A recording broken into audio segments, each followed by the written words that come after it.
Listo, vamos a poner a grabar esto. Ya la grabación de ayer ya está disponible ahí en el canal de YouTube, por si alguien tiene alguna inquietud, puede ir a consultarla. Pues la idea de la grabación no es que faltemos a la clase y después veamos la grabación, no. La idea es que nos sirva de refuerzo, porque pues si no vienen a clase, ¿con quién hablo yo acá? Entonces no tiene sentido. La gracia es que vengamos acá, hablemos y puedan reforzar las ideas en la grabación. Sí, Dani. Profe, lo del video, quería saber si me puede enviar el enlace del video nomás, o sea, no de la clase de anoche, sino del video porque lo reprodujo como en la velocidad más rápido, entonces no le entendí como muy bien. O sea, Ah, ya, claro. ok, listo. Cuando tú decías, sí, ya, listo. Voy a ver, ahorita te lo Se envío, ¿listo? escuchaba un poco robotizado, profe. Sí, es que lo puse pues más rápido para que no nos quedáramos ahí tanto tiempo, pero voy a buscar el link y se los envío.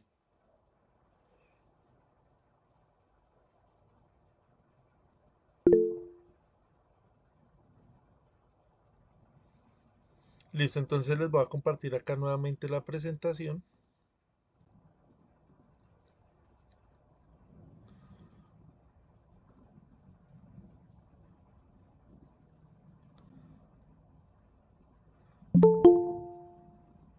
Me confirman porfa si la están viendo. Afirmativo, se escucha fuerte. Listo, gracias, Alexander.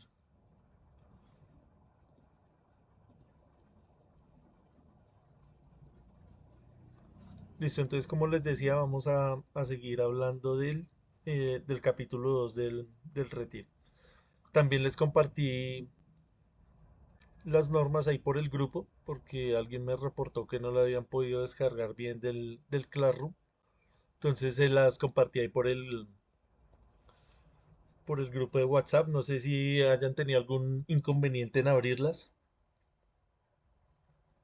Sin novedad, profe, muchas gracias. Listo, con gusto. La idea es que pues cuando tengamos tiempito ir a revisarlas.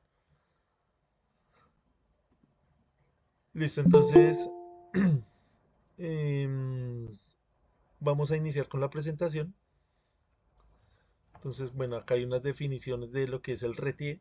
Vamos a leerlas rápidamente. Entonces, es un documento técnico legal colombiano creado por el decreto, bueno, un decreto ahí del 2004 del Ministerio de Minas y Energía.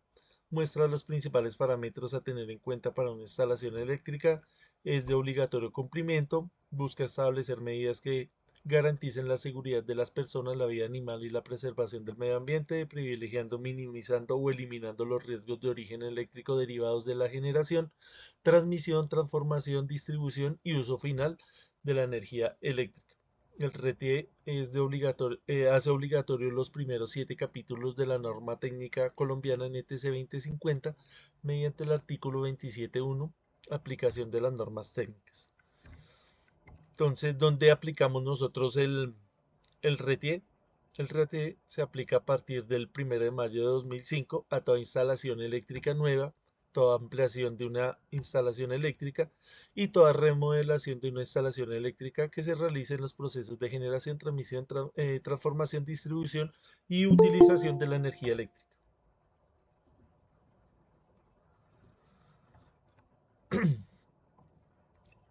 Acá hay algunos de los símbolos eléctricos. Esto pues también está ahí en el RETIE para que los tengamos en cuenta. El de los interruptores bipolares, interruptor de luz. Acá por ejemplo abajo está el de los transformadores, el de los tomacorrientes. Entonces para que le echemos un vistazo a esto, para nosotros poder interpretar no solamente la norma, sino también de pronto los planos unifilares. em, También los aparatos de medición, algunos de ellos traen algunos de estos símbolos, entonces es importante que nosotros de manera autónoma le echemos una repasada a eso. Es muy, muy sencillo porque pues ahí está el símbolo y está abajo el nombre, entonces ya es cuestión de cada persona tomarse el trabajo de repasarlo. Lo mismo pasa con el tema de las señales de seguridad. Ahí nos hablan que las señales tienen como un código de colores también. Entonces las señales de peligro están en color rojo y el color de contraste es el blanco. Las señales de riesgo son de color amarillo, el contraste es negro. Las de seguridad son verdes, el contraste es blanco, y la azul es de obligación o información y el contraste es blanco. Entonces esto también nosotros pues tenemos que repasarlo y mirarlo ahí detalladamente. El tema también de los colores de los conductores. Nosotros habíamos hablado ayer, em, hicimos pues una explicación lo más detallada posible pues dentro del tiempo que tuvimos. Hablamos de la tierra de protección y de la tierra aislada. Acá yo creo que en el tema de las fases y el neutro, pues todos más o menos conocemos cuál es la nomenclatura del código de colores. Acá, por ejemplo, para un sistema monofásico, para la fase nosotros utilizamos el negro o cualquier otro color, y generalmente el neutro lo utilizamos de blanco. Em, la tierra, que es la tierra de protección, es un cable desnudo o es un cable verde. Y la tierra aislada, que ayer discutimos que era la tierra aislada, viene de verde o verde amarillo. Entonces acá en estos sistemas monofásicos, trifásicos, pues se va a repetir lo mismo, es prácticamente lo mismo. Simplemente cambia acá en los sistemas trifásicos, que ya tenemos pues varias fases. Entonces acá nos dice que debemos utilizar amarillo, azul y rojo para las fases. En un sistema trifásico conectado en Y.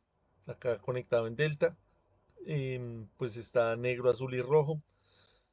Pero el tema del neutro y el tema de la tierra y de la tierra de protección y de la tierra aislada, pues se mantiene igual. Entonces también esto lo pueden encontrar ahí en el RETIE para que le echen una repasada a eso. Lo mismo para el tema de los sistemas de corriente continua. También hay una nomenclatura. También nos hablan de la tierra de protección. Acá no nos hablan de la tierra aislada, solamente de la protección. Y también aplica lo mismo, el color verde o verde amarillo. Para el neutro se utiliza el azul, y para el conductor medio se utiliza el blanco. Este conductor medio es el que nosotros utilizamos para estabilizar el sistema, para darle una referencia del neutro. Em,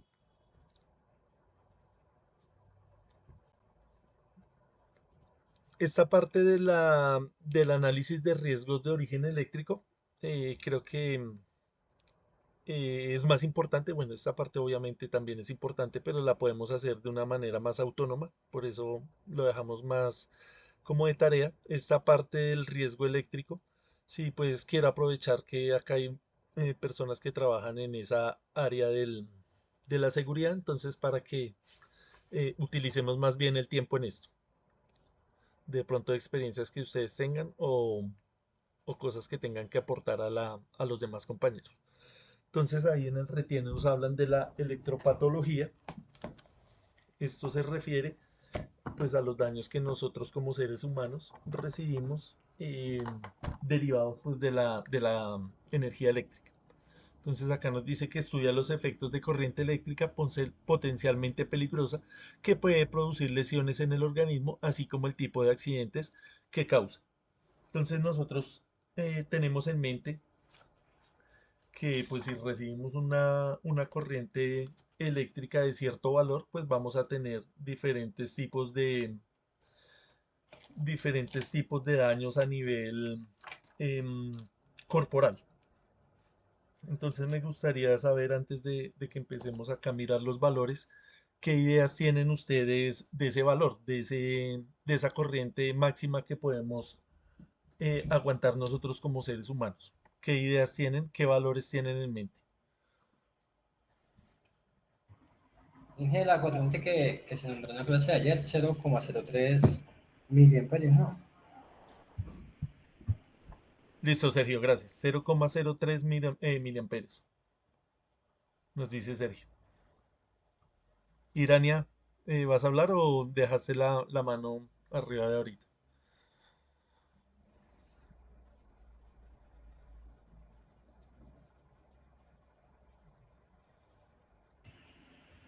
Profe, creo que es 0,03 amperios. Sí. Listo, ¿alguien tiene otro dato? ¿Otro número? Para que lo discutamos acá. Profe, buenas noches. Buenas noches. Vea, profe, dice que la ley de Ohm dice que la resistencia humana en medio seco es de 2000 ohmios y la de medio húmedo de 1000 ohmios. Y que la corriente más peligrosa es a partir de 50 hercios.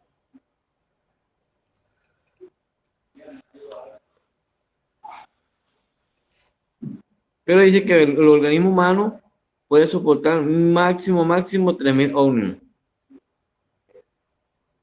Listo, Arnaldo.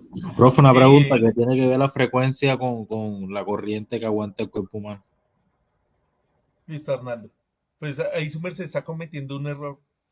Dos errores. Porque está dando la corriente en hercios, la corriente es en amperios. Sí tiene que ver la frecuencia, pero no estamos hablando ahorita de la frecuencia. Estamos hablando desde la corriente. Entonces ya no podemos cometer ese tipo de errores de confundir las unidades. Cuando hablamos de corriente estamos hablando de amperios. No podemos confundirla ni con los ohmios, ni con los voltios, ni con los vatios, ni con los hercios, ni con los teslas, nada de eso. Tenemos que tener claro las unidades. Listo. Entonces vamos a mirar acá detalladamente. Vamos a ir mirando a ver qué es lo que nos dice esto. Las consecuencias del paso de la corriente por el cuerpo humano pueden ocasionar desde una simple molestia hasta la muerte. Sin embargo, debe tenerse en cuenta que en general la muerte no es súbita. Entonces eh, es muy extraordinario que alguien esté sometido a una corriente y se muera instantáneamente. Es un proceso que no es súbito. El RETI ha recopilado los siguientes conceptos básicos para que las personas tengan en cuenta. Entonces esto se hace em, de varios estudios que se han hecho, pues empíricos, de varios experimentos para mirar cuál es la energía, cuál es el valor, cuáles son los valores nominales a los que nosotros nos vamos a ir a ver afectados em, de una manera pues ya considerable. Entonces acá en el RETI nos hace hincapié que lo que mata es la energía. Nosotros tenemos en nuestra mente que lo que nos mata a nosotros es la corriente eléctrica. Tiene mucho que ver porque si nosotros miramos ya matemáticamente qué es la energía, pues la energía simplemente es la corriente al cuadrado multiplicada por tiempo. Entonces, ¿qué vamos a entender por el daño de la energía que nos va a hacer a nosotros? No solamente es la corriente, sino el tiempo en el que usted está sometido a dicha corriente, no solamente el valor de la corriente. Entonces ya vamos a ver ahorita un gráfico donde nos explican esto de una mejor manera. Entonces simplemente acá, por ejemplo, tenemos una fase, tenemos acá un sistema de tierra, hay una falla y va a transitar por nuestro cuerpo una corriente eléctrica. En el video que vimos ayer nos hablaban de que la resistencia del cuerpo humano estaba en un promedio de 2000 ohmios. Acá en lo que yo he leído del RETIE, siempre nos hablan de 1000 ohmios. Yo he buscado también en diferentes fuentes y también en unas hay como esa ambigüedad. En unas dicen 2000 y en otros dicen 1000. Nosotros pues nos tenemos que ceñir a lo que diga en el RETIE.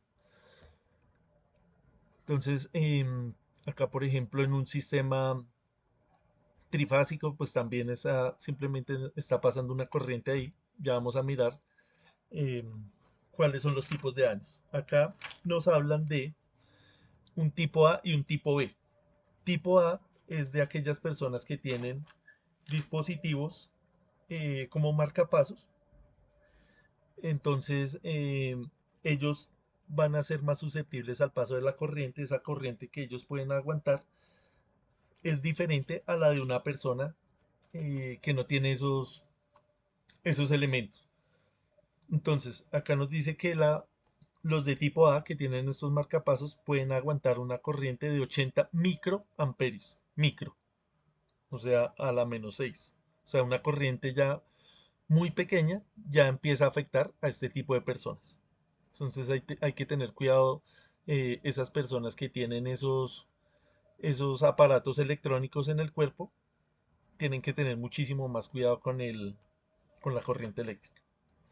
Una persona tipo B, pues es una persona normal que por algún accidente, por alguna falla tierra, alguna anomalía eléctrica, reciba un valor de corriente. Ya vamos a mirar cuál es ese valor. Entonces acá, toda esta información la saqué del retiro. Hice como un resumen de lo que consideré que fuera lo más importante. Entonces en esta tabla nos está explicando precisamente eso. Vea. No nos habla de corriente, sino nos habla de energía. La energía específica, ¿qué es? Simplemente es la corriente al cuadrado multiplicada por el tiempo. La energía ¿cuál es la unidad de medida de la energía?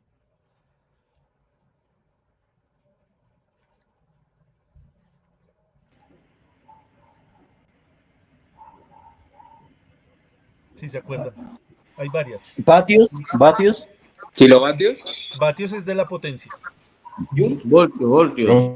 Profe, Omnios, Voltios es de la tensión. Omnios. Voltios ¿Kilovatios? es de la resistencia. ¿Kilovatios? Joules es una. Excelente. Listo. Ojo con el tema de las unidades, ¿no? Hay que tenerlo bien claro. Entonces, la energía nosotros la podemos medir de varias formas. La podemos medir en joules, que nosotros como eléctricos no la utilizamos tanto. Cuando, por ejemplo, llega el recibo de la energía, ahí en el recibo que hice, vatios hora, ¿sí? O sea, potencia por tiempo, vatios hora. En este caso, estamos hablando de corriente por tiempo, o sea, amperio por tiempo, amperio al cuadrado, amperio al cuadrado por tiempo. Es importante que nosotros repasemos el tema de las unidades. Entonces, acá nos hablan del tema de la energía. Entonces nos dan unos valores de 4 a 8, de 10 a 30. Entonces van a haber diferentes efectos fisiológicos en el cuerpo humano. Entonces, en el valor más bajito, ¿qué va a pasar? Sensaciones leves en los dedos y tendones de los pies.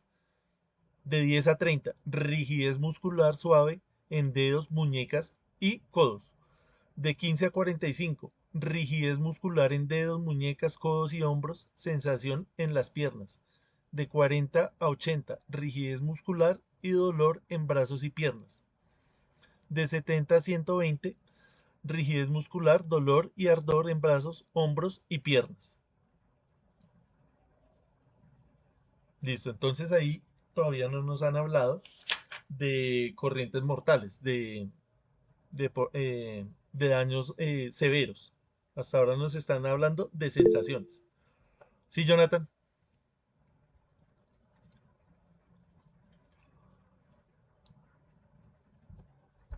Listo, entonces en esta tabla, en la siguiente tabla, nos hablan del porcentaje de personas que pueden salvar si la corriente que circula por el cuerpo no supera estos valores. Entonces estos valores ya son más intuitivos para nosotros porque ya estamos hablando de corriente.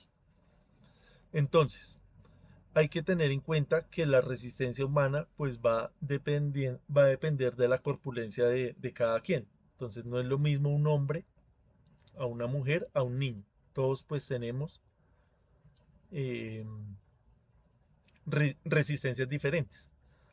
Habrá pues mujeres que son más grandes que hombres, pero pues esto es en general, ¿no? Es la media, es lo normal. Entonces, acá nos hablan de porcentaje, vea. Nos están hablando de valores porcentuales. Entonces, si nos pasa una corriente de 100 miliamperios por el cuerpo, la posibilidad de que yo salga ileso es del 6%. No, estoy leyendo mal La leí al revés. Si me pasa una corriente de 6 miliamperios, la posibilidad de que salga ileso es del 100%. Ahora sí tiene más sentido. La leí al revés. Si me pasa una corriente de 10 miliamperios, la probabilidad de que yo salga ileso ya empieza a bajar, vea, 98.5%. Una corriente de 20 miliamperios, vea, ya la probabilidad es del 7.5%. Y si me pasa una corriente de 30 miliamperios, que fue lo que vimos ayer en el video, de 0.03 amperios, que es lo mismo que decir 30 miliamperios, la probabilidad de salir ileso es de el 0%. Y pues ni hablar de mujeres y niños. Entonces este valor tenemos que tenerlo ahí en mente. 30 miliamperios sería el número fatal. Sería el número crítico. 30 miliamperios. Que parece poco, que parece poca corriente, pero es suficiente para hacernos daño.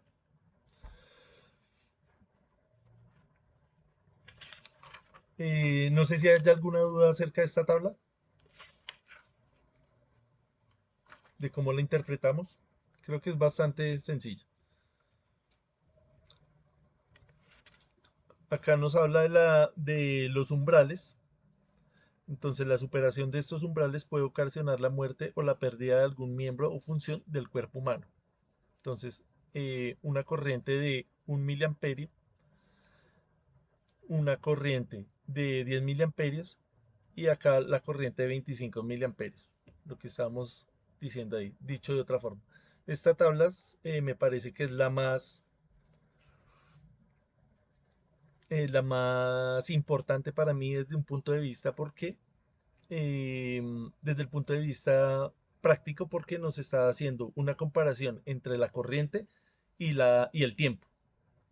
Entonces esta está ahí en la página 57 del RETIE para que la revisen. ¿Cómo funciona? Entonces tenemos acá valores en miliamperios desde el 0.1 hasta el 10.000. Entonces va a depender del tiempo que nosotros estemos sometidos a esa corriente eléctrica. Entonces, si nosotros estamos sometidos en esta franja, sometidos a una corriente de 0.1 a 0.3 miliamperios, eso es una corriente pues muy pequeña, pues no va a importar cuánto tiempo estemos sometidos a ella, vean. Acá nos hablan de milisegundos. Entonces milisegundos sería, 1000 milisegundos sería acá un segundo. Acá tendríamos un segundo, 2 segundos, 5 segundos, 10 segundos. Vean, hasta 10 segundos y ahí para arriba pues no va a haber ninguna anomalía. Entonces usted está conectado ya a la corriente, puede durar mucho tiempo y no le va a pasar nada. Entonces esta franja verde, ¿qué me está diciendo? Vean, habitualmente ninguna reacción. Seguimos analizando la segunda franja. Entre 0.3 y 200 miliamperios nos va a decir habitualmente ningún efecto fisiopatológico peligroso. De pronto un cosquilleo, de pronto un encalambramiento, pero nada tan peligroso. Entonces, vea, acá tenemos en esta columna, en este límite que es la B, tenemos 10 miliamperios. Entonces, en esos 10 miliamperios podemos estar 10 segundos, perdón, que serían 10.000 milisegundos, y no nos pasaría sino solamente esto, un cosquilleo. En la parte azul, ¿qué vemos? En la parte azul, que ya sería de 200 a 500 miliamperios, habitualmente ningún riesgo de fibrilación. Pero si usted nota acá, ya va a depender mucho del tiempo. O sea, 200 miliamperios, usted tiene que soltarlo prácticamente en medio segundo. Usted tiene que tener esa reacción. Porque si ya no lo soltó en medio segundo, ya se viene a la zona roja, vea. Paro cardíaco, paro respiratorio, quemadura severa, riesgo de fibrilación, ¿sí? Entonces, obviamente la reacción del cuerpo humano está en el orden de los segundos, ¿no? De las personas pues más rápidas. Ya hablar de milisegundos ya pues ya no es humano, ya es dependiendo también de la reacción de las protecciones, como vimos ayer, la protección termomagnética, la protección em, diferencial. Tocaría ir a mirar qué calidad tienen esas protecciones y si reaccionan en este tiempo, en estos tiempos, en estos estados. Entonces, me parece bien chévere esta tabla para que la analicemos y que nos demos cuenta de la relación que hay entre la corriente y el tiempo. Entonces, situándonos acá en lo que nos dice la norma, que son los 30 milisegundos, los 30 miliamperios, perdón, entonces los 30 miliamperios van a depender también del tiempo. Acá en un segundo, haciendo el corte entre un segundo y los 30 miliamperios, nos darían la zona azul, que sería riesgo de fibrilación, los 30 miliamperios. Si seguimos ahí para adelante, sería esta zona anaranjada, riesgo de fibrilación hasta aproximadamente un 5%. Pero es curioso porque vea, si usted mira acá bien al detalle, nunca toca la zona roja, que es ya lo crítico de paro cardíaco, paro respiratorio. Entonces se me hace ahí un poquito contradictorio toda esta información que hay, porque me dice 30 miliamperios anteriormente acá en esta parte me dice que tengo 0% de probabilidades de sobrevivir si me alcanzan 30 miliamperios. Eso lo saqué ahí del RT. Y en la siguiente página yo vengo y miro esta matriz, miro este gráfico y busco el 30 miliamperios y así yo esté 10 segundos, todavía sigo en la zona azul. Entonces esta zona roja, que es el riesgo de fibrilación, viene a estar más o menos es acá por el orden de los 50 miliamperios. Esto acá nos dan las referencias de quién hizo estas mediciones, nos remiten a las normas, nos remiten a los códigos. Esto obviamente pues tiene un sustento teórico, un sustento experimental, pero sí es como a veces contradictorio. Entonces ahí hay que dar la inquietud. Yo siempre he escuchado que son 30 miliamperios. En todo lado donde he tenido la oportunidad de ir a estas capacitaciones, siempre el número es 30 miliamperios. No sé si alguien tenga algo que añadir acerca de este valor.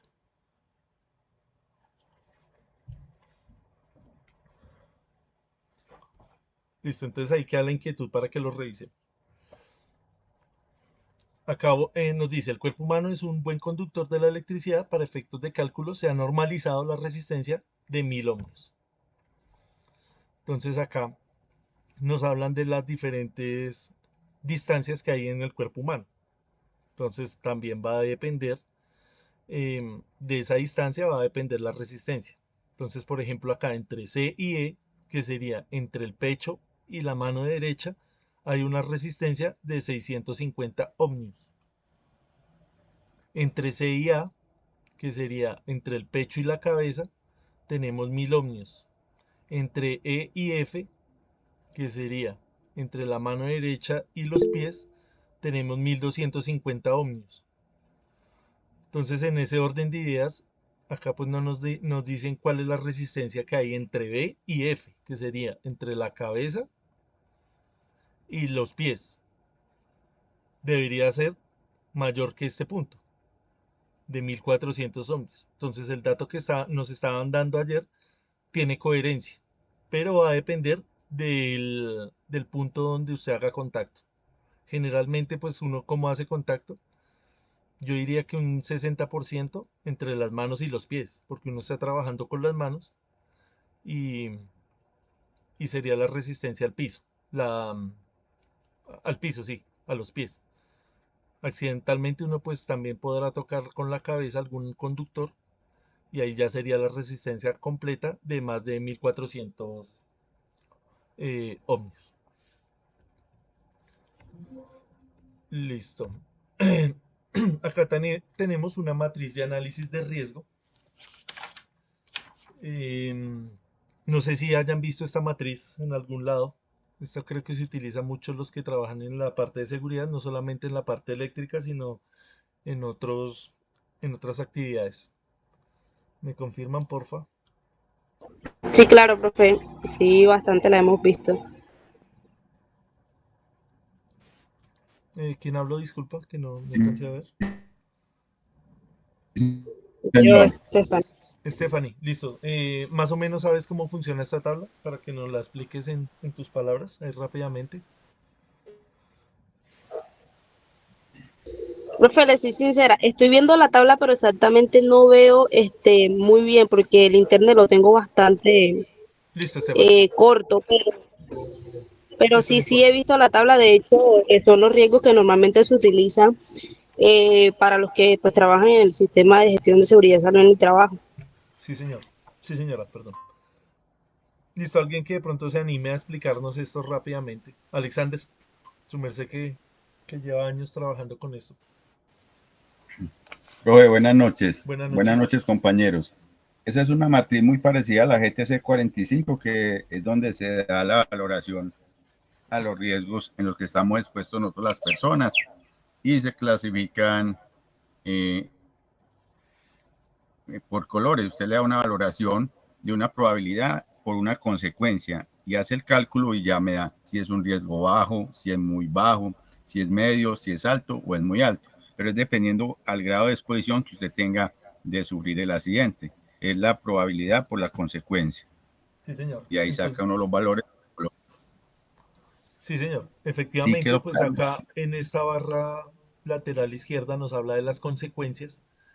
Entonces acá van a haber varias consecuencias. Consecuencias en personas, consecuencias económicas, consecuencias ambientales, consecuencias en la imagen de la empresa.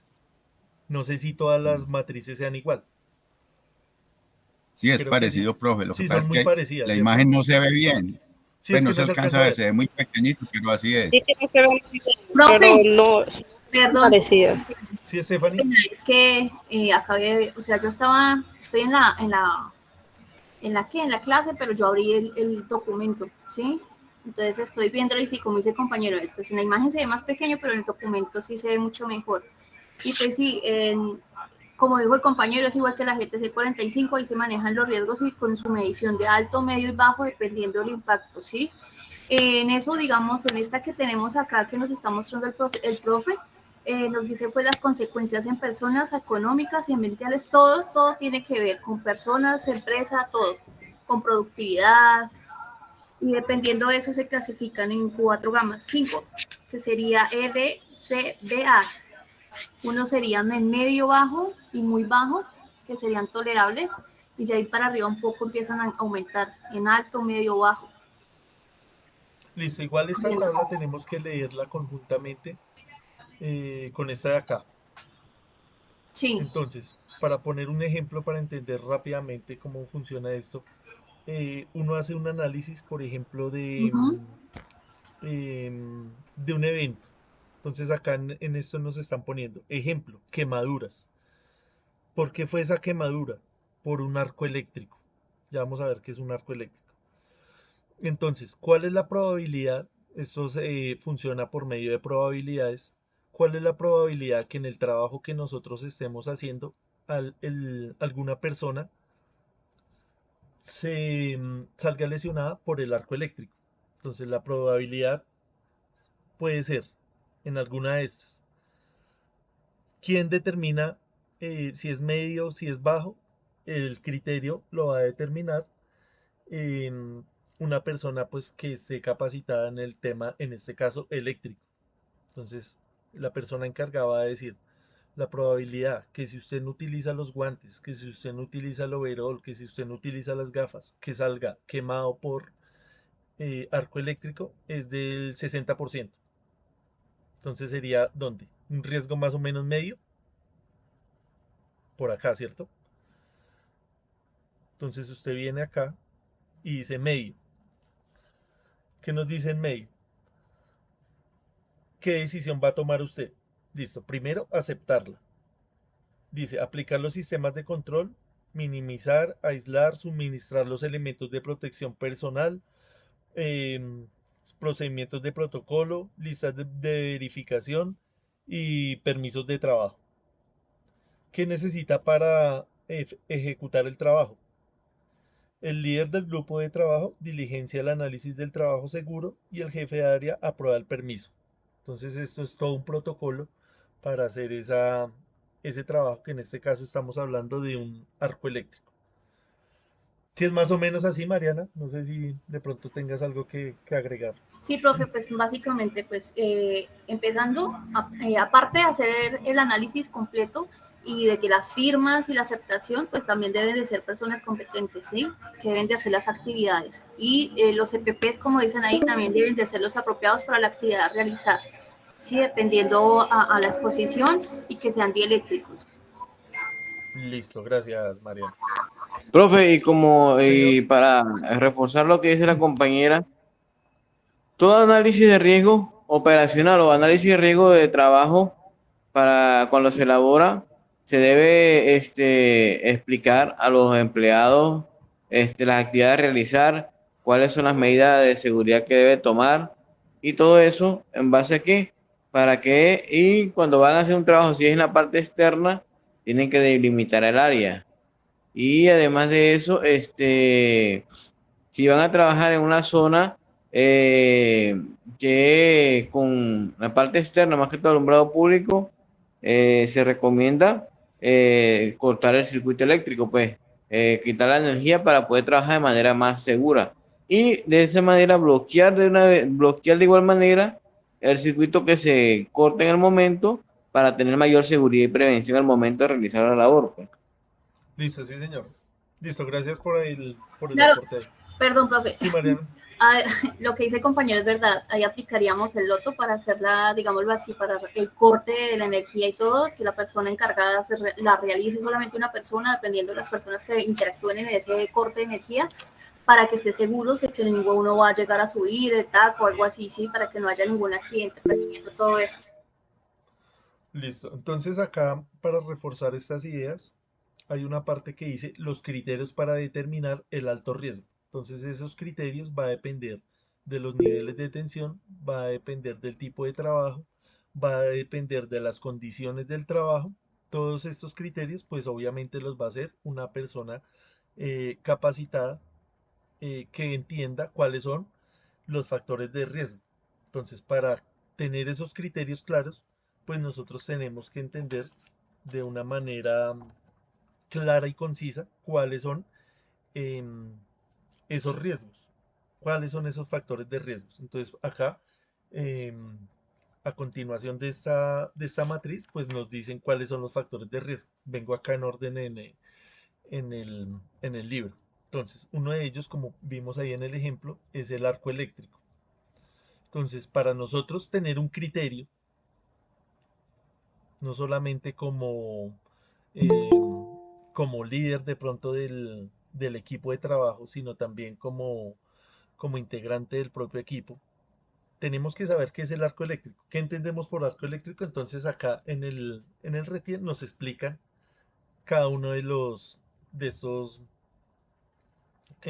estos eventos físicos, que a la larga pues estos son eventos físicos. ¿Cuáles son las posibles causas del arco eléctrico? El arco eléctrico sucede por malos contactos, apertura de circuitos con carga, violación de distancias de seguridad, ruptura de aislamiento, contaminación o cortocircuitos, manipulación indebida de equipos de medida. ¿Cuáles son las medidas de protección? Entonces, utilizar materiales envolventes resistentes a los arcos, mantener una distancia de seguridad, usar prendas acordes con el riesgo y gafas de protección contra rayos ultravioleta. Entonces, no sé si ustedes hayan visto el arco eléctrico, cómo se produce. El arco eléctrico yo lo he visto más que todo es en esta parte, cuando dicen apertura de circuitos con carga. Por ejemplo, en una subestación, cuando usted va y abre el interruptor, cuando va y abre el, el circuito, como está a una alta tensión, entonces se ioniza el aire y pasa una luz que es una luz ultravioleta. Entonces esa luz nos puede ocasionar daños en los ojos y también nos puede ocasionar quemaduras. No sé si alguien haya tenido algún percance con un arco eléctrico. Pronto las personas que trabajan en alta tensión, que tengan algo que añadir acerca de eso. Listo, entonces les recomiendo que... Sí, Sergio. No, profe, yo le iba a como decir que comúnmente, digamos, que el arco eléctrico a veces se presenta, digámoslo así, en la parte de baja tensión de acá de las redes comerciales o las redes residenciales, cuando los trabajadores de la empresa encargada del sistema eléctrico, ellos abren las cañuelas, como en ese momento pues está todo con carga. En ocasiones se forma un pequeño arco eléctrico, la verdad no es muy grande, pero sí, en ocasiones se forma un pequeño arco eléctrico en esa ocasión. Sí, cuando se abren los seccionadores suele ocurrir eso. Eso obviamente se controla, por ejemplo, en algunas subestaciones con un gas, el SF6. No, y sabe que inclusive estos días miré un video que tenían ya como yéndonos al tema de protección y todo ese tema que está hablando Retier, ya vienen unas cañuelas con otro equipo aparte para evitar que se ocasione este arco eléctrico. Ese equipo, no sé si es como un tipo de aislante que hace que al momento de bajar la cañuela con la pértiga, no, ese arco eléctrico pues nunca, digamos que se elimina, por decirlo así. Sí, yo lo he visto que se elimina con el gas, con el SF6. Eh, Creo que hay otras tecnologías que pues hay que mirar a ver qué es lo que se está utilizando. Em, el tema también, acá nos hablan de la ausencia de electricidad.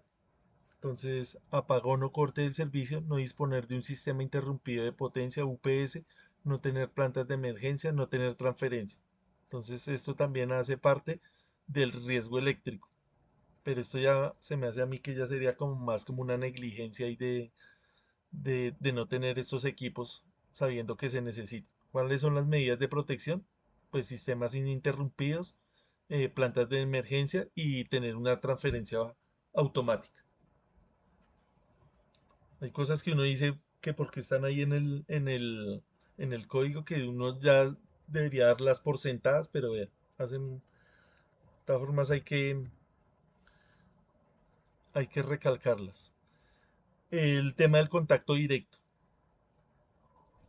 Entonces, cuando tenemos contacto directo con alguna fase, entonces, ¿cuáles son las posibles causas? Negligencia de técnicos o impericia, vea, impericia. Violación de las distancias mínimas de seguridad. Entonces, antiguamente cuando no existían el cable antifraude, se veían mucho este tipo de accidentes de gente que le gustaba ir a conectarse evadiendo el contador, evadiendo el medidor. Entonces era más fácil porque el cable pues estaba más asequible. Ahorita como los cables vienen trenzados, vienen antifraude, es más difícil hacer eso. Pero no falta, todavía estamos en Colombia, ¿no? ¿Cuáles Sí, son las medidas de... por acá en la costa ya están los cables, como usted lo dice, esos antifraude, pero de igual manera acá el marañero normalmente que se llama, ese Sí, con tal que le den su barba de 10.000, 20.000, 30.000 pesos, vaya a hacer el trabajo. todavía lo hacen? Sí. Listo, vea pues. Entonces, y un peligro, ¿no? Hacer esas maniobras ahí. El Bastante. contacto, listo, Sergio, gracias. El contacto indirecto, lo que hablábamos ayer de las fallas que hay en las carcasas de estos equipos que vienen de carcasa metálica. Entonces, fallas de aislamiento, mal mantenimiento y el falta de conductor de puesta a tierra. ¿Cuáles son las medidas de protección? Pues las mismas, separación de circuitos, uso de muy baja tensión, distancias de seguridad. Acá en el RETIE siempre nos hacen referencia a las distancias. Conexiones equipotenciales, lo que hablábamos ayer de tener una referencia a tierra, que sea una referencia de 0 voltios. Sistemas de puesta a tierra, interruptores diferenciales, vea lo que hablamos ayer, muy importante.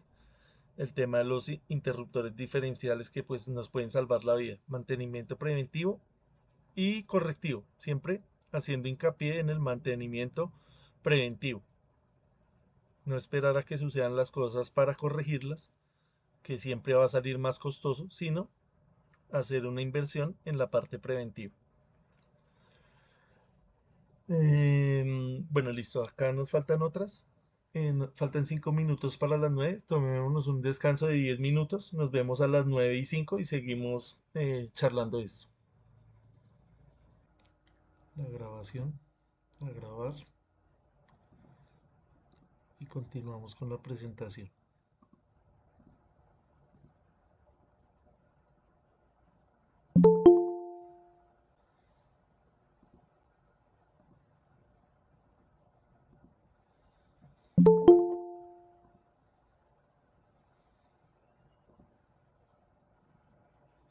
Listo, ya habíamos hablado del contacto indirecto.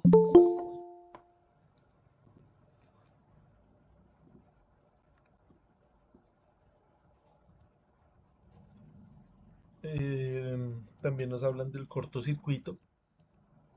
El cortocircuito, pues ahí en el primer capítulo nos dicen cuál es la definición exacta.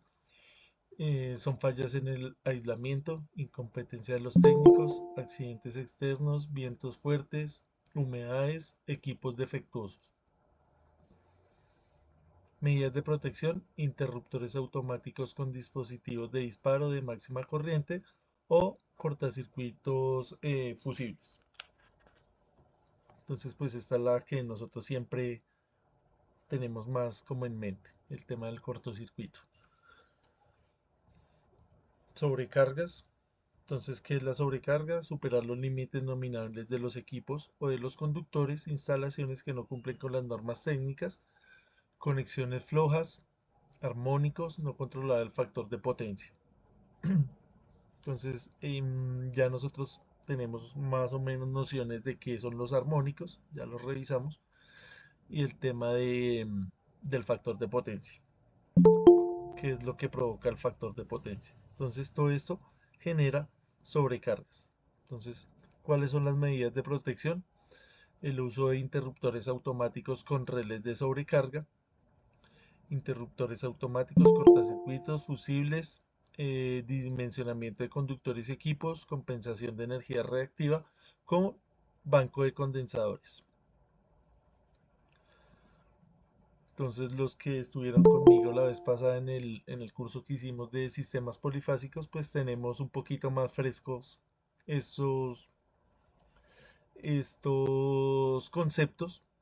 Las personas que hasta ahora vinieron a este curso, pues de pronto les toca ir a revisarlo individualmente. Entonces ahí esos conceptos tenemos que tenerlos bien claros. Tema de los armónicos, factor de potencia, la compensación de la energía reactiva, todo eso, todos esos conceptos hay que tenerlos ahí en mente. ¿Sí, Arnaldo?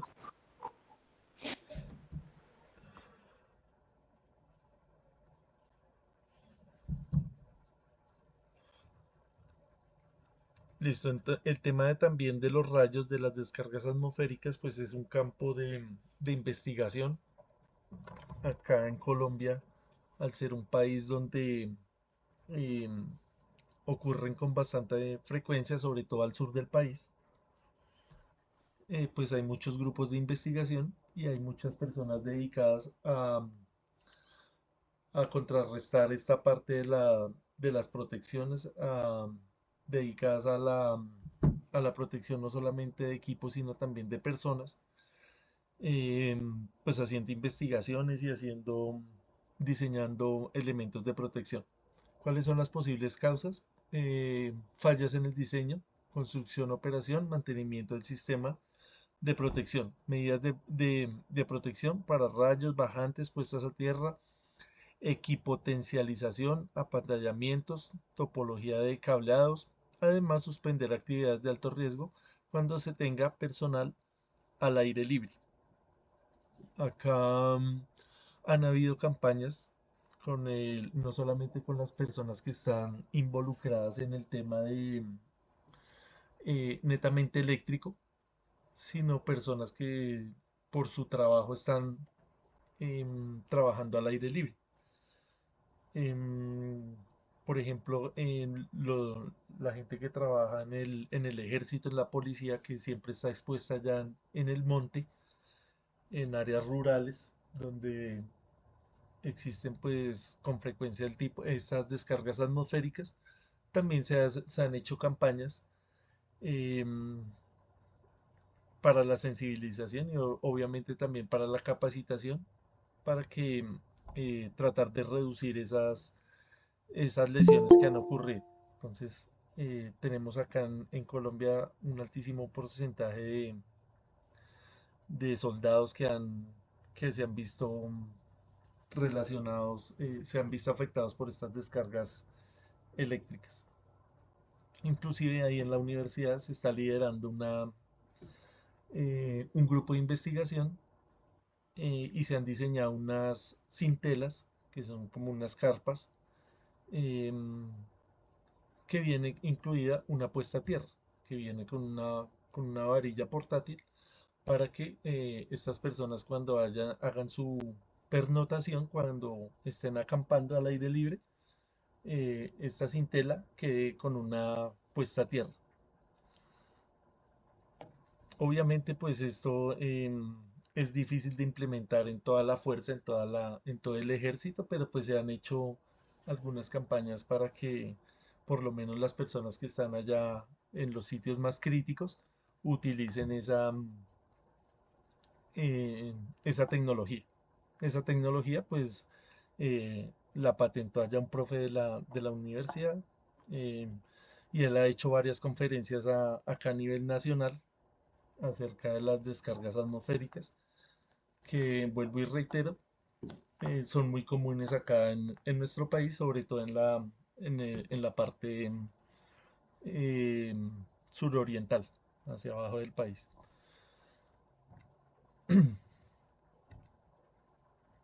Acá también nos hablan del tema de la tensión de contacto, que pues también está asociado a las descargas eléctricas, a las descargas atmosféricas. Entonces es una tensión que se origina directamente porque estamos haciendo contacto con con el objeto que fue impactado por el rayo. Entonces acá se genera una diferencia potencial y tenemos contacto directo con esa superficie metálica y pues obviamente nos vamos a ver afectados por eso. ¿Cuáles son las posibles causas? Como estamos diciendo, rayos, fallos a tierra, fallas de aislamiento, violación de distancias de seguridad. Siempre nos hacen hincapié, nos hacen énfasis en las distancias. Medidas de protección, puestas a tierra de baja resistencia, restricción de accesos, alta resistividad del piso y equipotencializar. También este tema de la equipotencialización es bastante trascendental, que nosotros pues más o menos tengamos una noción de qué se trata esto. La tensión de paso, que fue algo que nos quedó pendiente de explicar el día de ayer. La tensión de paso simplemente es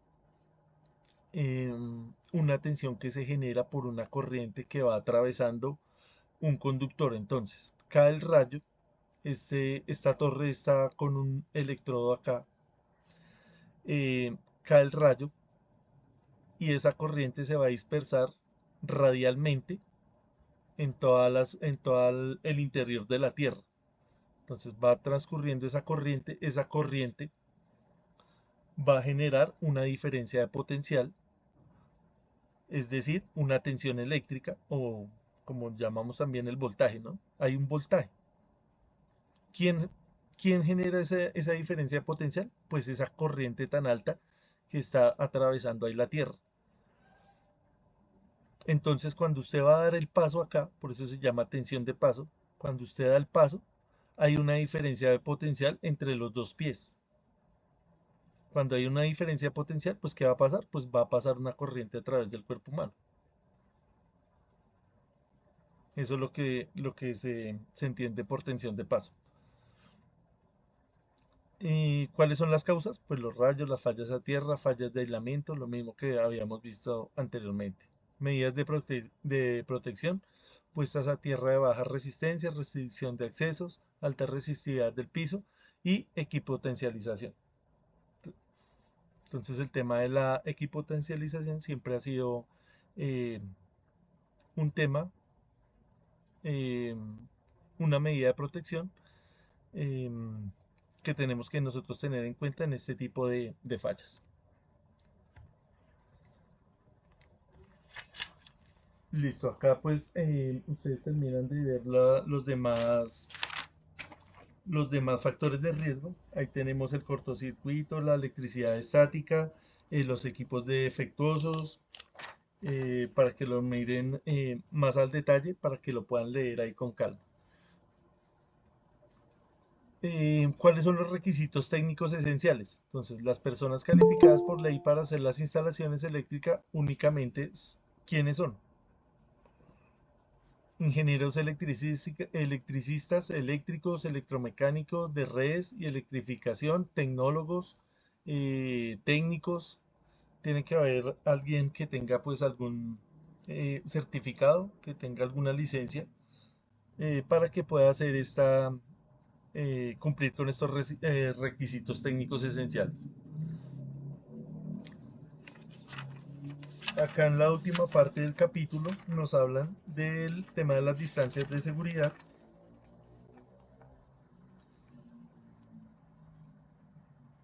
En zonas de construcción. Entonces esto lo pueden encontrar ahí en el manual. Lo pueden ver de una manera más bonita, acá pues se ve más borroso. Y nos hablan de los niveles de tensión.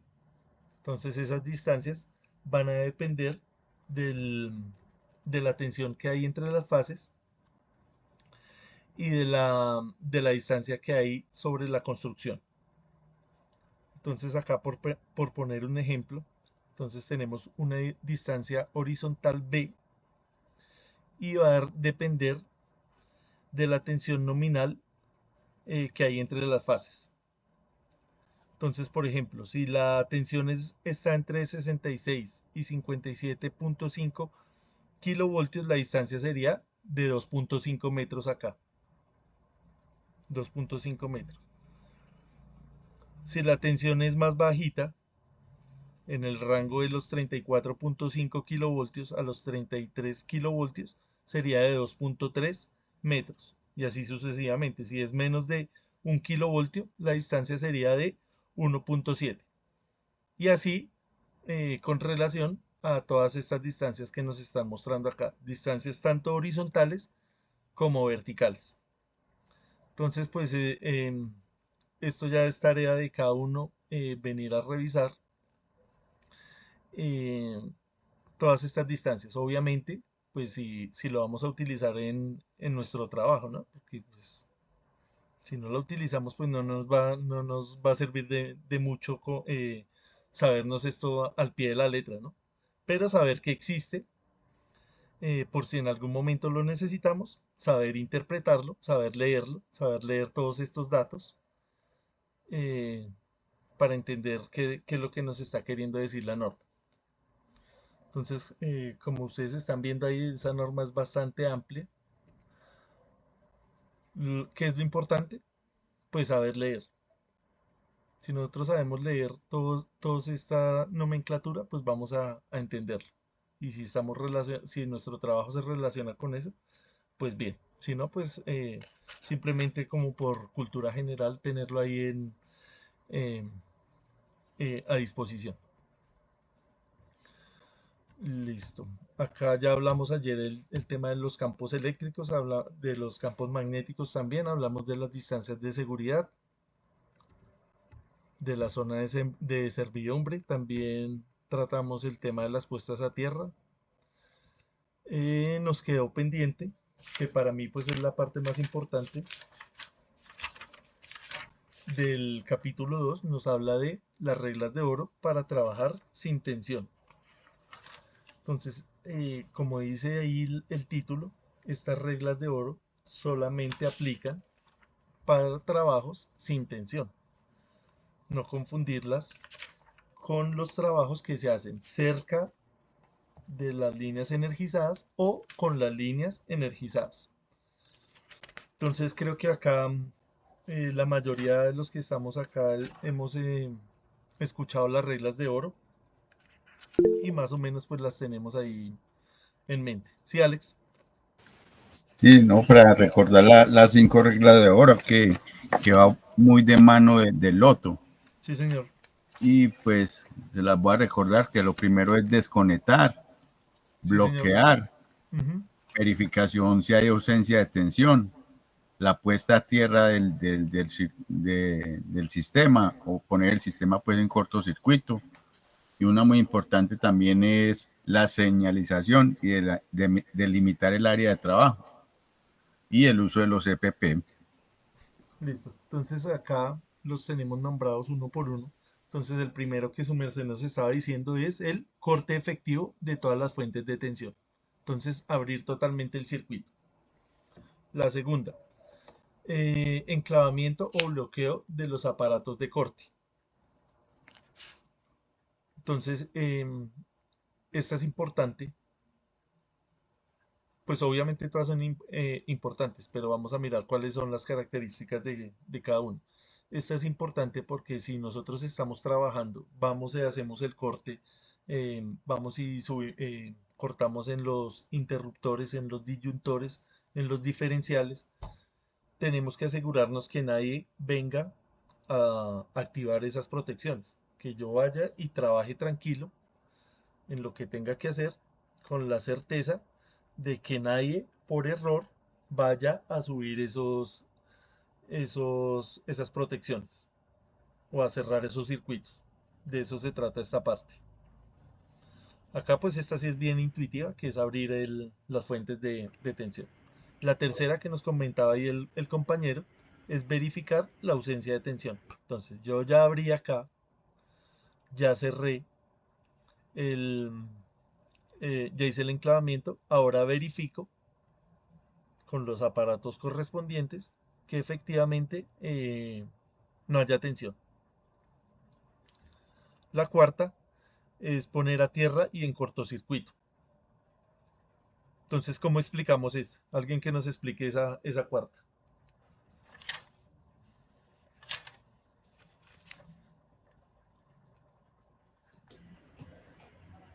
Profe, pues por lo que entiendo y con lo que vimos en la clase de ayer, pues hay que colocar nuestro sistema eléctrico donde se va a trabajar, donde estaremos trabajando a tierra, ¿sí? Conectar pues todo el sistema a tierra, aterrizarlo. Por si hay alguna sobretensión o algo así por el estilo en el sistema, pues sea esta la que conduzca pues esta sobretensión. Sí, señor. Sí, ¿alguien más quiere complementar la idea del compañero?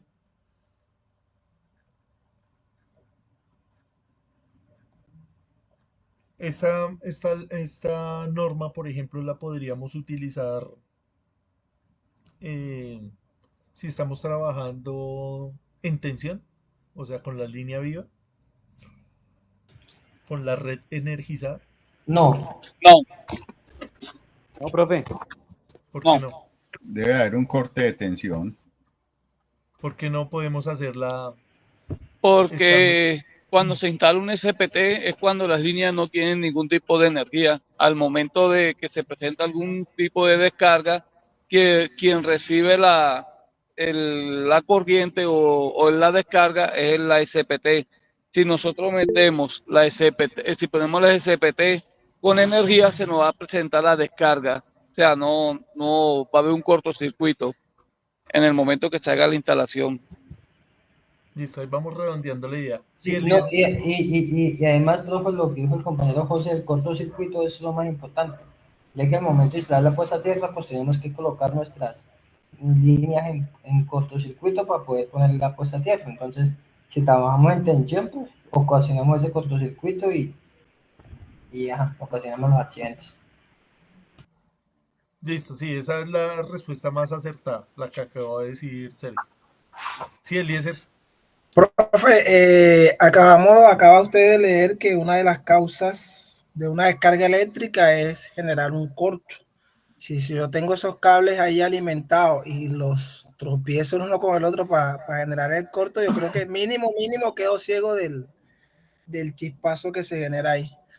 Entonces, pues obviamente no se puede hacer por eso porque no podemos generar una descarga eléctrica. Listo, sí, señor. Entonces acá la palabra clave es no solamente poner a tierra, sino en cortocircuito. ¿Qué quiere decir esto? Como ya la línea está desenergizada, acá en el primer paso, ¿qué hago yo? Las uno, o sea, las tres líneas, suponiendo que esto es un sistema trifásico, uno de esas tres líneas que hago el cortocircuito, ¿ve? Porque esto ya está apagado, esto no está desenergizado. Entonces no va a pasar, no va a pasar nada si yo las uno. Una vez que las tenga unidas, busco la tierra y las conecto a tierra. Esa es la cuarta. Entonces esta creo que es la que tenemos que tener ahí un poquito de cuidado por el tema de los conceptos. Y saber que estas reglas de oro aplican para trabajo sin tensión. No las podemos confundir cuando nosotros hagamos trabajos cerca de líneas energizadas o en contacto directo con la línea energizada.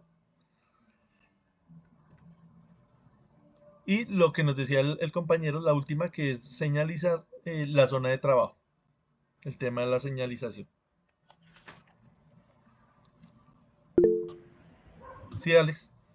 Sí, profe, aunque en la práctica, en todos los trabajos y acompañamientos de tareas de alto riesgo, lo primero que usted hace es señalizar el área de trabajo, colocar la señalética, la cinta, los conos, para que identifiquen pues que vamos a trabajar ahí. Y está de última en las 5 reglas de hora, pero debería ser lo primero. Y lo que le decía ahora del uso de los elementos de protección personal adecuados para la tarea. Sí, señor.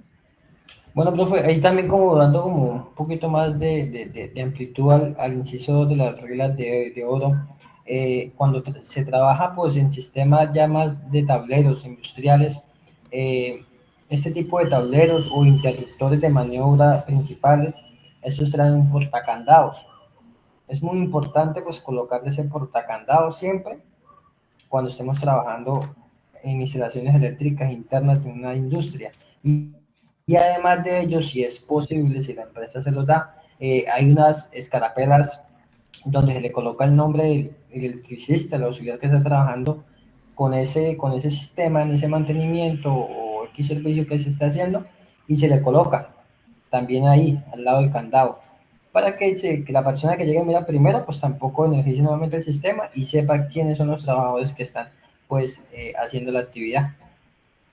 Listo, sí, señor. Gracias por el aporte, Isel. Profe, Señor. otra cosita, eso hace parte del loto, del bloqueo de etiquetado. El número de candados debe ser igual al número de personas que hay en el trabajo. Entonces, cada que se retire un trabajador, retira su propio candado. Gracias. Listo, Alex, gracias. Listo, acá con respecto a las reglas de oro, no sé si de pronto haya alguna inquietud de otro compañero que tenga alguna duda de pronto. Bueno, no, como para dar un poco más de concepto, que yo al principio pues lo tenía un poco perdido, pero es bueno saber cómo, o sea, cómo hacemos para devolvernos en el regla de oro, o sea, cómo sería el orden al contrario, por decirlo así. Hay que tener en cuenta eso también. Primero, pues hay que quitar el cortocircuito, ¿cierto? Sí, señor. Para que no vayan de pronto a cometer algún error. Quitar el cortocircuito. Luego de quitar el cortocircuito, ahí sí nos trasladamos al inciso 2, que es quitar los bloqueos para poder irnos al inciso 1, que es alimentar. Y ya por último, ahí sí hacemos el inciso 5, que es como tal, retirar todo el tema de señalización de la zona de trabajo. Sí, sí, señor. Sí, claro, hay que tener un orden porque no voy a primero después a energizar antes de quitar el corto, ¿no? Porque hacemos ahí desastres. Sí, exacto. Sí, es importante esa parte. Gracias, Sergio. Sí, Eliezer. Sí, profe, pensando en el tema de colocar los cables y unirlos para ponerlos en cortocircuito, Supongo, quisiera saber si estoy suponiendo bien o me equivoco. Sirve como protección porque si por alguna razón, que eso pasa porque en mi trabajo trabajamos el tema del lototo, del bloqueo, alguien no bloqueó y quedó la caja abierta, sacaron la llave y activaron el disyuntor, pues obviamente se va a caer solito porque hay un corto. ¿Es así o no? O sea, si energizamos acá por error. Sí, señor, por accidente. Supóngase que al señor trabajador se le olvidó colocar el candado y la caja quedó allí Sí, y de alguien viene bloqueo y prendió como esto si y ya nada. habíamos hecho el cortocircuito, ¿sí? Sí, señor. Claro, si Supongo vienen y que abren el acá, disyuntor se cae solo, ¿no? Inmediatamente. O sea, yo creo que ni subiría. exactamente. ¿Cierto? Es así. Pero Listo. sí, claro, usted al tratarlo de subir, él se tiene que devolver rápido, ¿cierto? Tiene que Sí, usted sí. dejarlo ahí puesto de alguna manera que obligarlo, mejor dicho. Y ha pasado, esto ha pasado.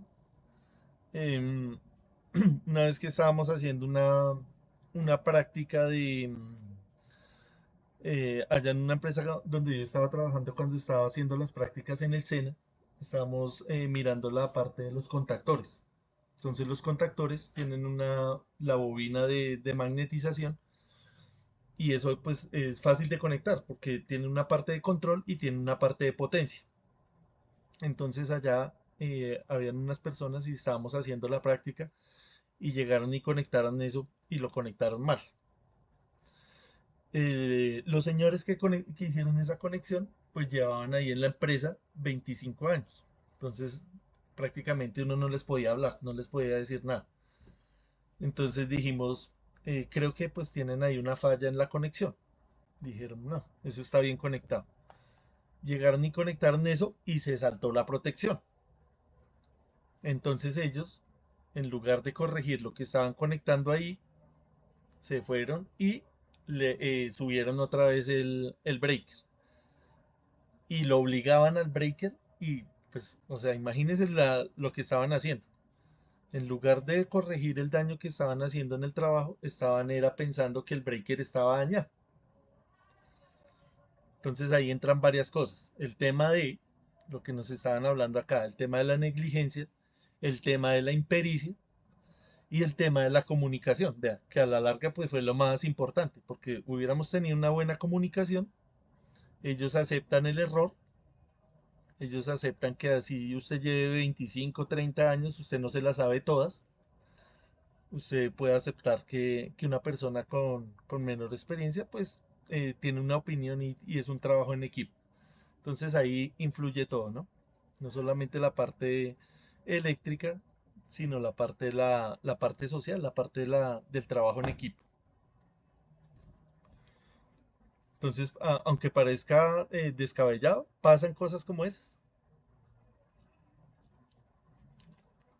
Listo. Creo que ya eh, quedó bastante claro el tema de las reglas de oro del trabajo sin tensión. Acá en la última parte del capítulo nos hablan del trabajo en tensión.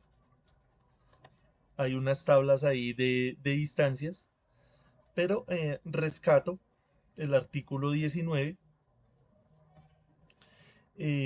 donde nos hablan de el trabajo a distancia, es decir, vamos a trabajar con una red energizada, pero a distancia.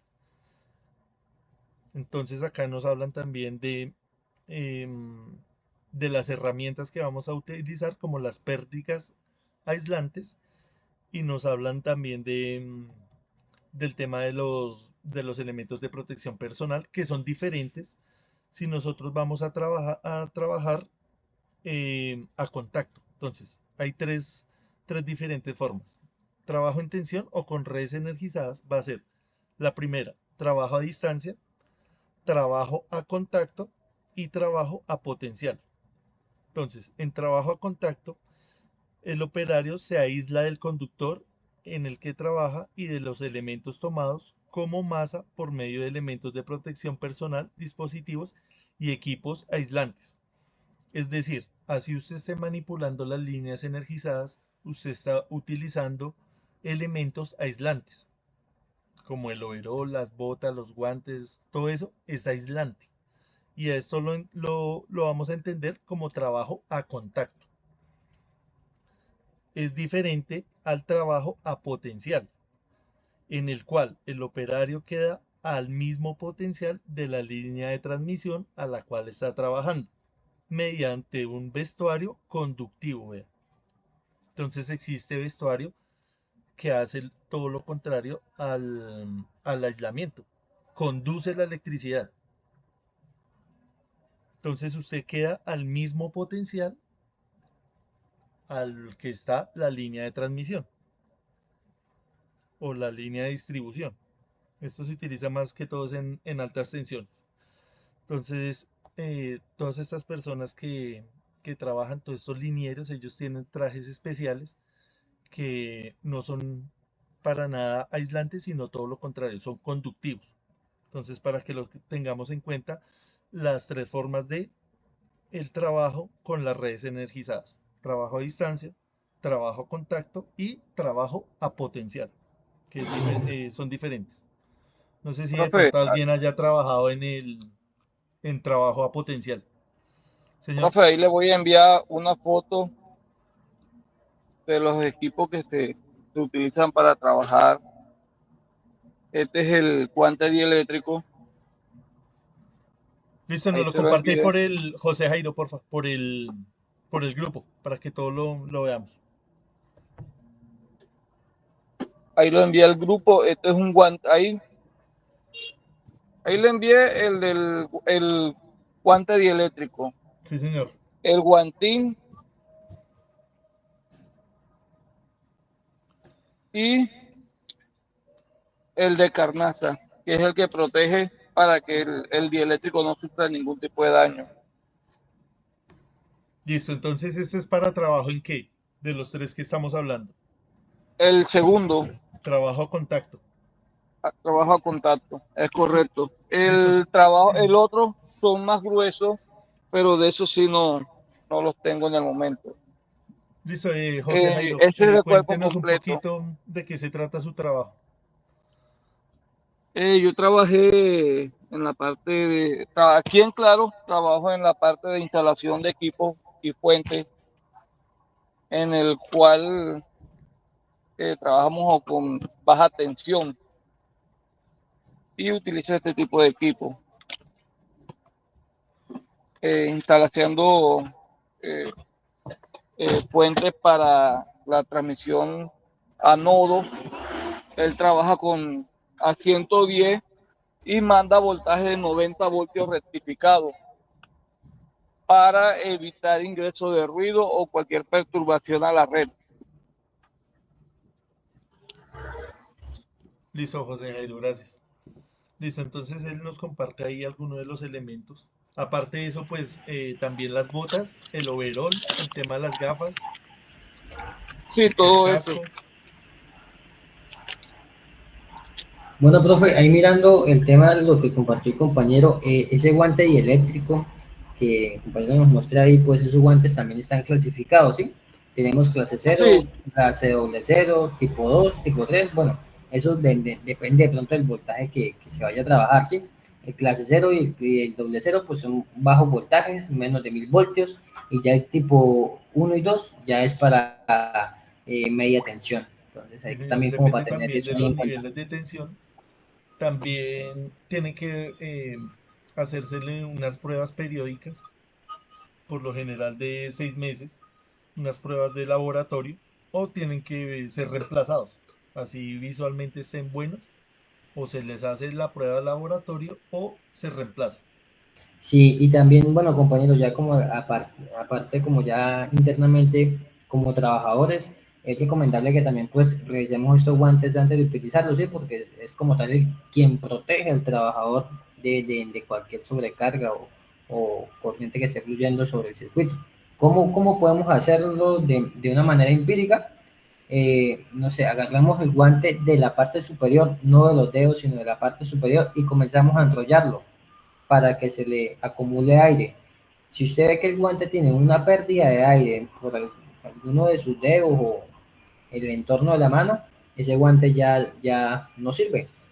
Sí, solamente así mirándolo físicamente. Y obviamente, pues los guantes deben que estar, como dice el profesor, pues con ese certificado de laboratorio, tanto cuando se compran nuevos como cuando se mandan nuevamente al laboratorio cada 6 meses. Sí, señor. Acá, la vez pasada, en un curso anterior, había una persona que trabajaba de liniero y nos contaba que ellos pues recibían toda esa capacitación de esos tiempos, de esos laboratorios que se le hacían a esos elementos, y ellos decían que a veces pasaban por alto eso, que todo el mundo sabía, pero decían no, seguían trabajando con esos elementos que no estaban en el mejor de los estados. Entonces, ahí volvemos a lo mismo, el tema de que se pasan por alto algunas cosas, que ya después dicen, no, esos guantes están buenos, ese overol está bueno, las botas todavía sirven, que hagámoslo servir un mesecito más, 15 días más. Entonces ya entra el criterio, no solamente de nosotros como operarios, sino también de la persona que está a cargo de esa operación. Listo, no sé si alguien quiere añadir algo más. Entonces la invitación a que volvamos y leamos este capítulo 2, que cada uno pues mire a ver qué es lo que más necesita para su trabajo. Entonces, ahí mira que el compañero mandó al grupo el guante como estaba explicando yo ahorita, ahí con el enrollamiento como para mirar, pues nosotros visualmente, que si están en óptimas condiciones para trabajar o no. Sí, ese guante se ve que está como nuevo, ¿no? Que está en buen estado. La empresa nos lo certifica cada 6 meses. Cada 6 meses, sí. Sí. Sí, acá las personas que siempre nos han aportado en el tema de la seguridad, siempre coincidimos en el mismo tiempo, de 6 meses. También han habido historias que pues se sobrepasan ese tiempo y siguen trabajando con los elementos en mal estado. Sí, Alex. Sí, profe. Para recordar también ahí en el libro 1, las notificaciones de los accidentes de trabajo. Que las empresas responsables pues, de las instalaciones de los servicios tienen que reportar cada 3 meses ante la SUI, el Sistema Único de Información, los accidentes ocurridos, y si ellos incumplen pues en ese reporte, será considerado como incumplimiento de las disposiciones que hay en el RETIER. Debe contemplar el nombre del accidentado, tipo de lesión, causa del accidente, lugar y fecha, además de las medidas preventivas que tuvieron como consecuencia del evento. Sí, ya es como el reporte posterior al incidente. Listo, Alex, gracias.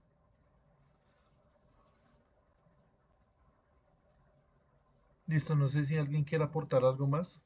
Mientras tanto voy abriendo acá el Excel para mirar el tema de los Profe, también la parte del tapete dieléctrico, donde yo he trabajado, va mucho de la mano con el uso de los guantes. ¿Su merced en qué Pues en trabaja? el sector industrial, en mantenimiento. Para hacer mantenimiento de subestaciones y ese tipo de... Y sí, de CCM, sí, de líneas de producción. Sí, también el tapete. Esos trabajos sobre todo son sin tensión, ¿cierto?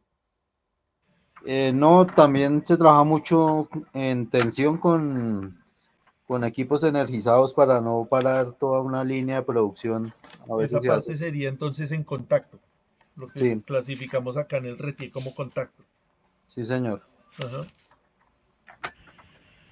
No, ahí lo que dice el compañero es muy cierto. Bueno, no en todas las industrias, pero casi en las industrias donde manejan el tema de fríos, normalmente es casi que imposible sacar el sistema y siempre toca trabajar en contacto. La mayoría de trabajo en contacto, porque máximo le dejan a usted 1 hora a 2 horas que saca el sistema bueno, la red como tal, pero por lo general todas las actividades en contacto. Listo, entonces todas aquellas personas que trabajan en esa parte de contacto pues tienen que tener mucho cuidado con el tema de, de los elementos de protección personal, ¿no? Sobre todo es la calidad de esos elementos.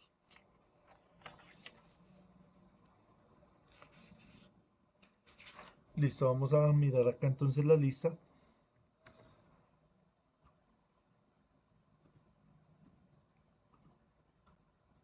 Raúl Alzate.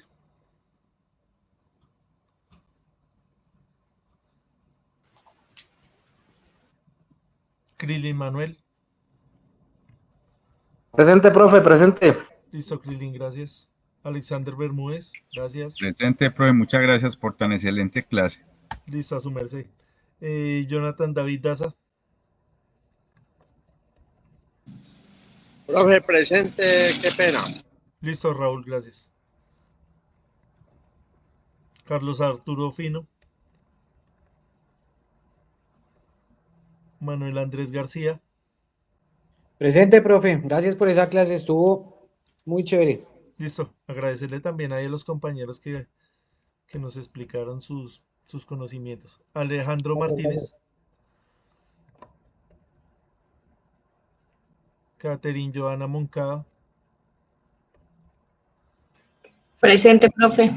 Listo, gracias. Francisco Hernán Niño. Presente, profe, muy agradecido. Listo, igualmente, gracias. William Noscue. Presente, profe. Muchas gracias. Listo, con gusto. Profe, Yasmín tenía Paz. una duda. Señor. Es que resulta que en la empresa manejan las 6 reglas de oro de la OSHA. ¿Está bien o está mal?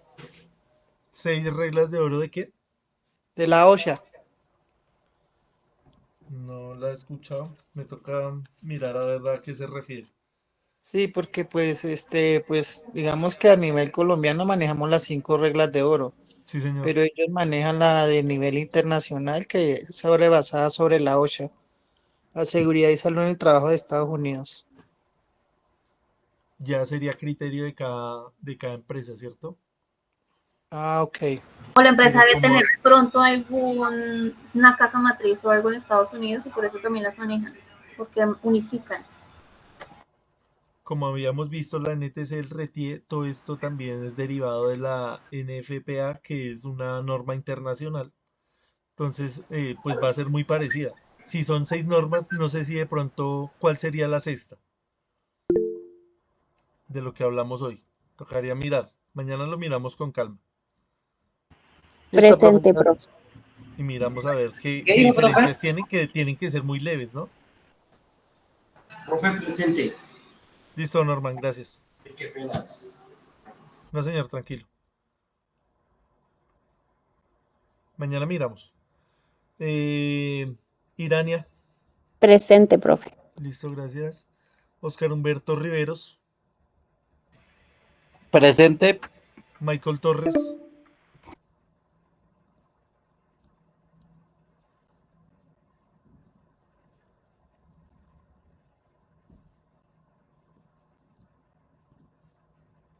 Eliezer Álvarez. Presente, profe. Listo, gracias.